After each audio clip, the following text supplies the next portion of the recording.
Assalamualaikum warahmatullahi wabarakatuh. Halo teman-teman semua, bagaimana kabar kalian hari ini? Tetap ceria dan sehat ya. Semoga kita tetap terhindar dari wabah virus COVID yang sedang mewabah saat ini. Nah, buat anak-anak, jangan lupa ya untuk mencuci tangan sebelum dan sesudah beraktivitas. Nah, di sini sebelum Ibu memulai kegiatan pembelajaran, Ibu akan memperkenalkan diri terlebih dahulu. Nama Ibu Salma Khairunisa Romadhani. Ibu adalah guru PPL dari PGSD UNES. Hari ini Ibu akan membawakan materi mengenai tema 4, subtema 3, pembelajaran 1. Nah, teman-teman bisa simak materi berikut ini ya. Tahukah kamu, dalam bercerita, pendongeng sering menggunakan wayang yang terbuat dari kayu. Wayang tersebut dibuat oleh pengrajin kayu. Ayo kita cari tahu lebih lanjut tentang pekerjaan pengrajin kayu. Mendengarkan dongeng sangat menyenangkan. Indonesia kaya akan dongeng. Banyak di antaranya yang didongengkan. Adakah pendongeng di sekitarmu? Tupai dan ikan gabus. Dahulu kala, hiduplah sepasang sahabat di daerah Kalimantan Barat. Mereka adalah seekor tupai dan seekor ikan gabus. Setiap hari mereka melakukan kegiatan bersama, mencari makan, bermain, bahkan mengunjungi tempat-tempat baru selalu dilakukan bersama. Suatu hari, tupai tidak melihat gabus sahabatnya. Ia mencarinya ke tempat biasa gabus tinggal. Saat bertemu, tupai sangat kaget. Gabus terlihat lesu. Ternyata ia sedang sakit. Tupai sangat sedih. Ia menawarkan makanan untuk sahabatnya. Namun, gabus tidak berselera makan. Gabus hanya menginginkan satu jenis makanan yang diyakininya dapat menyembuhkan penyakitnya. Tupai berjanji akan mencari demi sahabatnya. Setelah gabus mengatakan makanan yang dapat menyembuhkan penyakitnya, Tupai sangat kaget. Ia harus mencari hati ikan hiu. Ikan hiu sangat ganas. Tidak terpikir olehnya ia bisa mendapatkannya. Namun, Tupai bertekad untuk mendapatkannya. Ia ingin sahabatnya sembuh. Tupai kemudian melompat dari satu pohon kelapa ke pohon kelapa lainnya yang dekat dengan tepi pantai. Saat menemukannya, ia melubangi satu kelapa dan membiarkan airnya habis. Kemudian, sang tupai masuk ke dalam kelapa. Angin kencang membuat kelapa jatuh ke pantai dan ikan hiu memakannya. Di dalam perut ikan hiu, tupai kemudian keluar dari kelapa dan menggigit hati ikan hiu.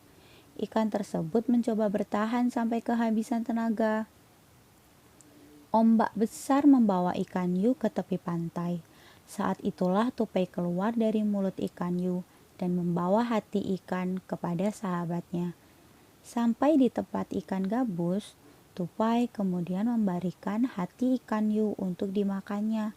Beberapa hari kemudian, Tupai melihat sahabatnya segar kembali. Betapa senangnya Tupai melihat ikan gabus sehat seperti sedia kala. Berdasarkan cerita tersebut, temukan unsur-unsur cerita yang ada dan tuliskan pada kolom berikut ini. Tahukah kamu seorang pendongeng? Pendongeng adalah orang yang menyampaikan dongeng kepada orang lain. Mendongeng adalah pekerjaan orang tua Sani, temanku. Apa pekerjaan orang tuamu? Dayu mempunyai teman yang bernama Beni. Pekerjaan ayah Beni adalah pengrajin kayu. Mau tahu apa saja yang dilakukannya? Ini cerita Beni. Pekerjaan ayahku adalah pengrajin kayu. Ayahku membuat meja dan kursi. Untuk menghasilkan kursi, awalnya ayahku membeli kayu, memotongnya, membentuk menjadi kursi, menghaluskan, lalu mengecatnya. Waktu yang dihabiskan untuk membuat kursi kurang lebih 1 minggu. Ayahku menjual meja dan kursi buatannya ke toko mebel. Di toko mebel itulah orang-orang bisa membeli meja dan kursi buatan ayahku. Sumber daya alam yang digunakan oleh ayahku adalah kayu. Dari manakah kayu berasal? Apakah kayu tersebut dapat diperbarui? Berikut adalah proses pengolahan kayu menjadi meja dan kursi. Setelah kita mengamati gambar proses pengolahan kayu menjadi meja dan kursi, coba yuk kita jawab pertanyaan berikut ini. Yang pertama, jelaskan proses pengolahan kayu menjadi meja dan kursi bisa sampai ke rumahmu. Yang kedua, profesi apa saja yang terlibat dalam proses pengolahan kayu menjadi meja dan kursi bisa sampai ke rumahmu. Ayahku mendapatkan kayu untuk bahan baku mebel dari hutan. Salah satu hutan di Indonesia yang sering diambil pohonnya adalah hutan di Kalimantan. Dahulu hutan di Kalimantan sangat lebat dan merupakan paru-paru dunia atau penghasil oksigen. Akan tetapi, kini pohon-pohonnya semakin berkurang, sering sekali karena kebakaran hutan. Perhatikan penampakan hutan di Kalimantan pada gambar di bawah ini. Warna hijau menunjukkan adanya pohon dan warna putih menunjukkan hutan yang gundul. Setelah memperhatikan penampakan hutan di Kalimantan, sekarang coba jawab pertanyaan berikut. Yang pertama, apa saja upaya yang dapat kita lakukan dalam usaha pelestarian hutan? Yang kedua, menurutmu bagaimana gambar penampakan hutan peta Kalimantan pada tahun 2030?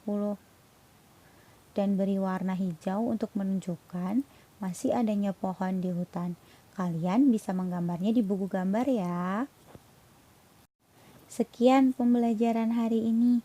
Semoga melalui kegiatan pembelajaran yang kita laksanakan hari ini, kita semua bisa mendapatkan manfaat yang baik.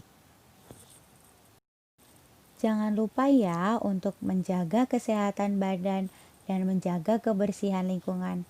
Sampai jumpa di lain waktu. Terima kasih anak-anak semua.